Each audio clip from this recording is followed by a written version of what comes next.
মৰমৰ ছাত্ৰ-ছাত্ৰীসকল, আজিৰ এই ভিডিঅ'টোত অসম জাতীয় বিদ্যালয়ৰ তৃতীয় শ্ৰেণীৰ পঞ্চতন্ত্ৰৰ সাধু নামৰ কিতাপখনৰ গল্প নম্বৰ 6 ফেঁটী সাপ আৰু কাউৰী এই গল্পটিৰ পাঠভিত্তিক যিখিনি প্ৰশ্ন আছিলে ইয়াৰে উত্তৰখিনি কৰি দিবলৈ চেষ্টা কৰিম। ইয়াৰ আগত আমি পাঠ নম্বৰ 5লৈকে যিখিনি প্ৰশ্ন আছিলে গোটেইখিনিৰ উত্তৰ কৰি দিছোঁ। যদিহে চোৱা নাই, লিংক ডেছক্ৰিপশ্যনত দি থোৱা আছে, তাত ক্লিক কৰি চাই ল'বা। যদিহে তোমালোকে আমাৰ এই ইউটিউব চেনেলটো ছাবস্ক্ৰাইব কৰা নাই তেনেহ'লে চেনেলটো ছাবস্ক্ৰাইব কৰি ল'বা আৰু কাষতে থকা ঘণ্টা বুটামটো টিপি অল কৰি ল'বা, তেতিয়া মই দিয়া ভিডিঅ'ৰ নটিফিকেশ্যন তোমালোকে পোনপ্ৰথমে পাবা। 1 নম্বৰ প্ৰশ্নটো কি দিছে চোৱা, একোধিককৈ বাক্যত উত্তৰ লিখা। 3টা প্ৰশ্ন দিছে, সেই প্ৰশ্নকেইটাৰ উত্তৰ তোমালোকক এটাকৈ বাক্যত দিবলৈ গৈছে। ক নম্বৰ প্ৰশ্ন দিছিল যে কাউৰীহালে কি গছত বাঁহ সাজিছিল। তোমালোকে পাঠটিত ফেঁটী সাপ আৰু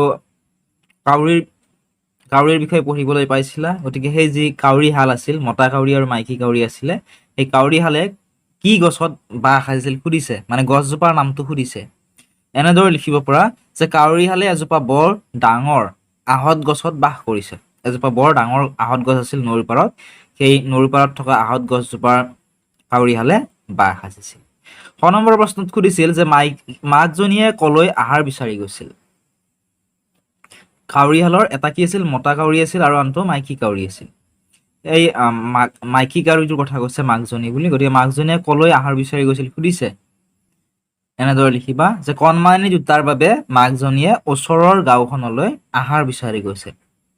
মতা কাউৰীটোৱে আহাৰ বিচাৰি গৈছিল, তাৰপিছত কণমানিটোৱে যেতিয়া ক'লে যে ভোক লগা বুলি যেতিয়া ক'লে, তেতিয়া সেই মাইকী কাউৰীজনীয়ে বা মাকজনীয়ে কি কৰিছিল, ওচৰত থকা গাঁওখনলৈ আহাৰ বিচাৰি গৈছিলে। গ নম্বৰ প্ৰশ্ন, মতা কাউৰীটোৱে খুটিয়াই অনা হাড়ডাল কাৰ আছিল। মতা কাউৰীটোৱে এডাল হাড় খুটিয়াই আনিছিল, সেই হাড়ডাল কাৰ আছিল প্ৰশ্নটোত সুধিছে। এনেদৰে লিখিবা যে মতা কাউৰীটোৱে খুটিয়াই অনা হাড়ডাল সেই ৰাজ্যখনৰ ৰাজকুঁৱৰীৰ আছিলে, বা চমুকৈ ৰাজকুঁৱৰীৰ আছিল বুলি লিখিব পাৰা। তাৰপিছত সুধিছিল 2 নম্বৰত 2টা বা 3টা বাক্যৰ উত্তৰ দিয়া। 2টা প্ৰশ্ন দিছিলে, সেই প্ৰশ্ন দুটাৰ উত্তৰ 2টা বা 3টা বাক্যত দিবলৈ কৈছে।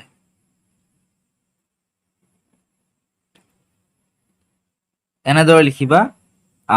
ক নম্বৰ সুধিছিল যে ফেঁটী সাপডালক কাউৰীয়ে কেনেকৈ শাস্তি দিয়াইছিল। যিডাল ফেঁটী সাপ আছিল, সেই ফেঁটী সাপডালক কাউৰীয়ে কেনেকৈ শাস্তি দিয়াইছিল সুধিছে। এনেদৰে লিখিবা যে ৰাজকুঁৱৰীয়ে পিন্ধি থকা হাড়ডাল মতা কাউৰীটোৱে ঠোঁটেৰে নি ফেঁটী সাপডাল থকা গছজোপাৰ খুৰুংটোত পেলাই দিছিল। তাকে দেখি লিগিৰীহঁতে ৰজাৰ লগুৱাবোৰক খবৰ দিছিল।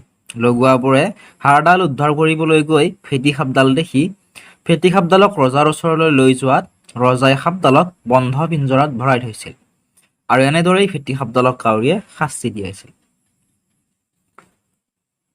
কাউৰীটোৱে কি কৰিছিল, সেই ৰাজ্যখনৰ ৰাজকুঁৱৰীয়ে নদীত গা ধুবলৈ আহিছিল। আহোঁতে ৰাজকুঁৱৰীয়ে পিন্ধি থকা হাড়ডাল নদীৰ পাৰত খুলি থৈ দিছিল, আৰু খুলি থোৱাৰ পিছত সেই মতা কাউৰীটোৱে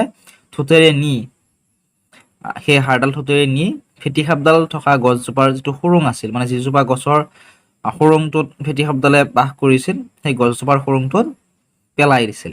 আৰু তাকে দেখি যিবিলাক লিগিৰী আছিল, সেই লিগিৰীহঁতে ৰজাৰ যিবিলাক লগুৱা আছে, লগুৱাবোৰক খবৰ দিছিল, মানে কৈছিলে যে কাউৰীটোৱে হাড়ডাল নি সেই গছজোপাৰ খুৰুংটোত থৈছে।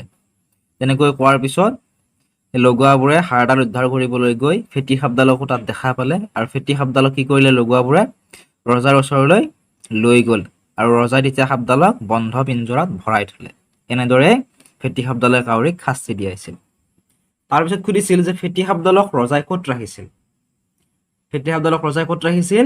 এটা বন্ধ পিঞ্জৰাত ৰাখিছিল। চমুকৈ যদিহে বিচৰা এনেদৰে লিখিবা।